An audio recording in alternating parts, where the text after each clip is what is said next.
Alrighty, these are our notes on logic. So we're getting into the logic piece. So we have logical reasoning. And I've talked about these three things. We've talked about a conjecture, which is an opinion or theory without sufficient evidence or proof. So a conjecture is something that hasn't been proven yet. Okay. Then we have a postulate. And that's a proposition that requires no proof. So it's kind of like a rule that doesn't need to be proven. Then we have a theorem, a theoretical proposition that needs to be proved from other propositions or formulas. So theorems are proven. They're using other postulates, definitions, theorems, or properties or formulas that we have. Okay? So these are three just kind of different types of statements that we're going to see. Feel free to pause if you still need to write these down. Okay, so when we're talking about these logical statements, we're going to always start off with a conditional. And a conditional is the original statement. And it can be written in if, then form. Okay, so you'll see if an angle is a linear pair, then they are supplementary. That's one that we've had. It has two parts. It has a hypothesis, which has a symbol for P, and a conclusion, which has a symbol for Q. And they can be true or false. Okay, so here's our symbols up here. We have P implies Q. That's how they're stated. P implies Q, where P stands for the hypothesis. This is the if part. Then Q, the conclusion. So it's read if P, then Q. Okay. Now, one of the things you probably want to get used to doing is on your conditional statement is you want to underline the hypothesis. So you work hard is the hypothesis. That's the P. You might want to, you're going to have to underline the hypothesis. Then you want to circle the conclusion. Then you will like geometry. That'll represent the Q, the conclusion. Notice I did not underline if, and notice I did not circle then. That is part of the conditional structure. If your hypothesis is you work hard, comma, then you will like geometry. You will like geometry is the conclusion. Okay, so this is the structure for the logical statements that you're going to be seeing. Okay, then we have what's called the converse. And the converse is formed by switching the hypothesis and conclusion. So symbolically, that would be Q implies P, and it's read if Q, then P. So what happens is now that you've underlined your hypothesis and you've circled your conclusion, you're just going to switch those statements. So the converse is if you like geometry, then you work hard. Okay, see this Q that was in the original statement is now in the hypothesis statement. And what was in the hypothesis statement is now in the conclusion statement. They switched places. Okay, if you like geometry, then you work hard. This is a structure. This is part of the structure of logical reasoning. Okay, feel free to pause if you need to write this down a little bit more. Okay, then we have what's called a negation. And a negation is the opposite of the original statement. So we have the little tilde, the little squiggle line, P, for the symbol, and it stands for not P. So for example, it is raining.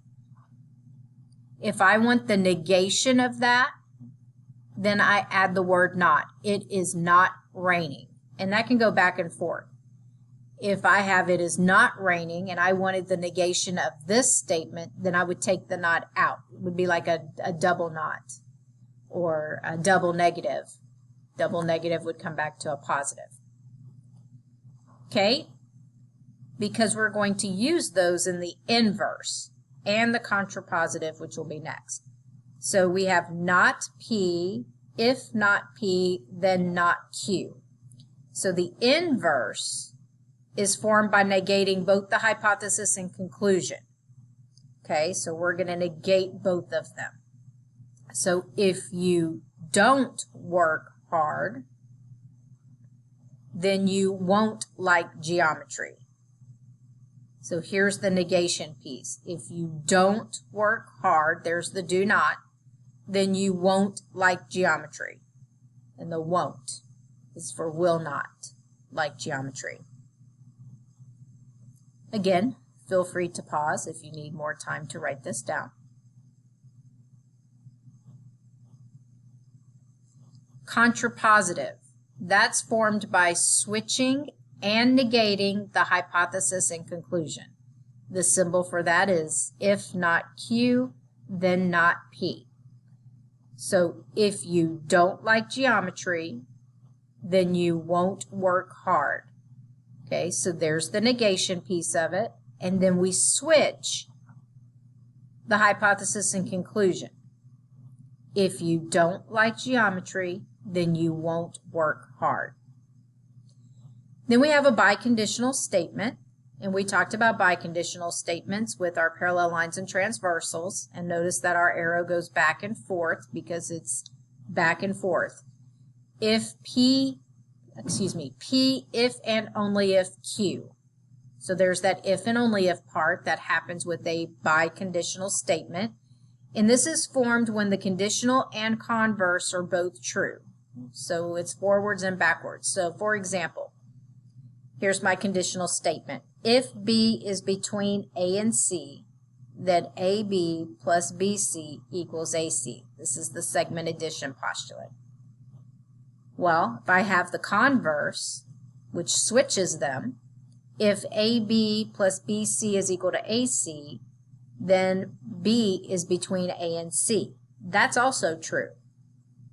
That means I can rewrite it as a biconditional statement. So I take the hypothesis, B is between A and C. If and only if is what goes in between them. So there's not an if and there's not a then. It's if and only if, and then I write the conclusion. AB plus BC equals AC. Okay, so I write the hypothesis. If and only if goes in between them. Then I write the conclusion. AB plus BC equals AC. Again, feel free to pause if you need more time to write this down. Okay, so here are some examples that we're going to be writing. Okay, if you are late to class, then you have to get a tardy slip. Okay, so they start with the inverse, and the inverse negates these statements. So I am going to add not. So if you are not, there's my keyword, late to class,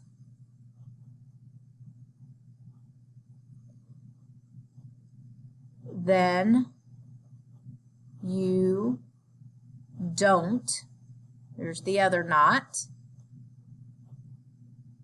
have to get a tardy slip.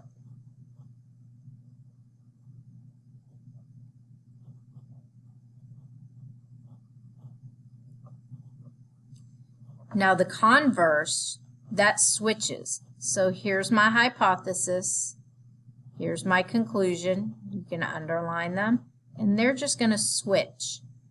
So if you have to get a tardy slip,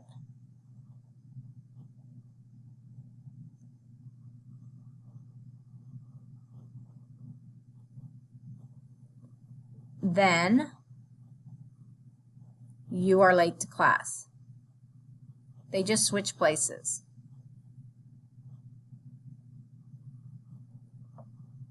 And then the contrapositive does both of these things. It switches them and negates them.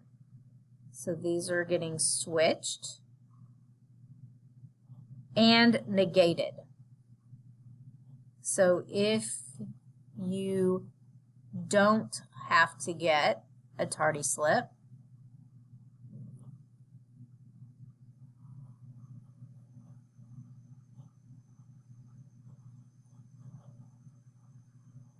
then you are not, so I'm adding that in there, late to class.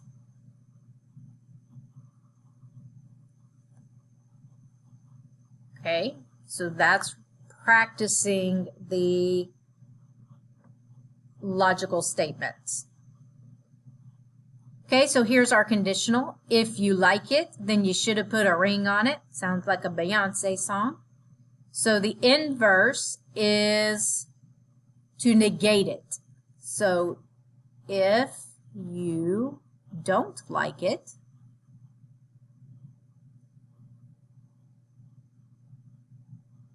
then you shouldn't, instead of should have, put a ring on it.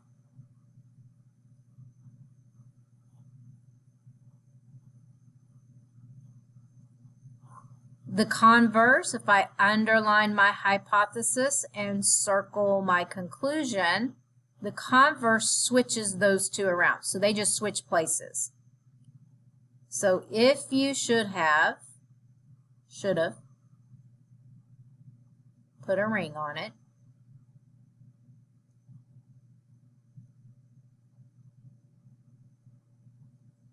Then you like it.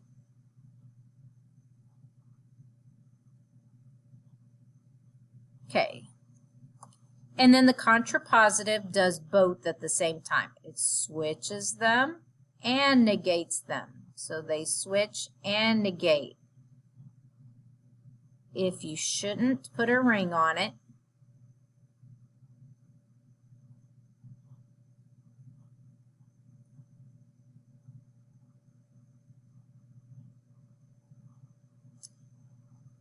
then you don't like it.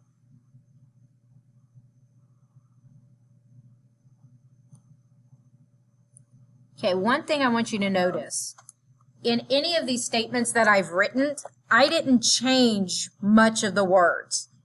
I added the don'ts, or I took the don'ts out, but I didn't change the words. So the words really just stay the same. It's the structure. It's the way we manipulate the statement. Okay, so I'm going to end this one here. There's another slide with some more examples that I'll do.